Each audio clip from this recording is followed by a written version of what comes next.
The cash conversion cycle is the time from when you pay your suppliers, vendors, or employees until you collect money from sales. Reducing the cycle time will increase your cash and your profits. Do you know your cycle time? I've created a free calculator to help you calculate it.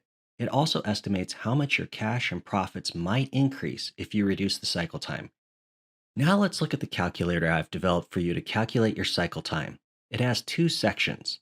The first section calculates your current cash conversion cycle time. The second section estimates how much your cash and profits might improve if you decreased your cycle time. The instructions for how to use the calculator are on the right side of the calculator. You enter numbers in the areas that are shaded gray. Don't worry, you can't enter anything in the other parts and mess up the calculator. I've pre-populated this example with some sample numbers. The first numbers you enter are from your balance sheet. This calculator assumes you use accrual-based accounting instead of the cash basis. You can't use this for the cash basis. Balance sheet items can be calculated with a simple average, or you can provide a more accurate average. For a simple average, enter the beginning and ending balances for each of the three balance sheet items at the top of the calculator. For a more accurate average that you've calculated, enter that balance in both the beginning and ending balance. For example, let's say you averaged your monthly ending accounts receivable balance for the past 12 months and it was $620,000. You would enter the $620,000 in both the beginning and ending cells. So it would look like this.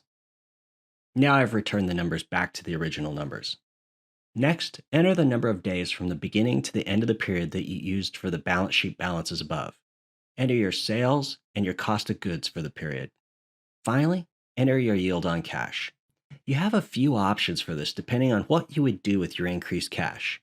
If you will invest in your company, you may want to use your return on equity. If you will pay down loans, you could use the interest rate on those loans.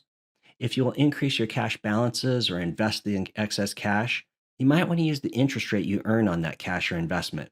In this example, I used 5%. The bottom three numbers show the three major time periods of the cycle and the metric name for each cycle. The time from receiving the inventory to selling it is measured as days of inventory outstanding. The time from the sale to when you collect on that sale is measured as days of sales outstanding. Finally, the time from when you purchase inventory to when you actually pay for it is the days of payable outstanding. The sum of the first two periods, less the third, is your cycle time. Now that you know your current cycle time, you can model the benefits of improving it. This is step 2 of the calculator. You can enter the reduced cycle time in days or as a percentage. You enter the reduction for each of the three periods. It then estimates the increase of your cash and your profits. The profit amount is driven by the cash yield you entered above. You can use this to make sure any costs you might have from reducing the cycle are less than the estimated income from reducing the cycle.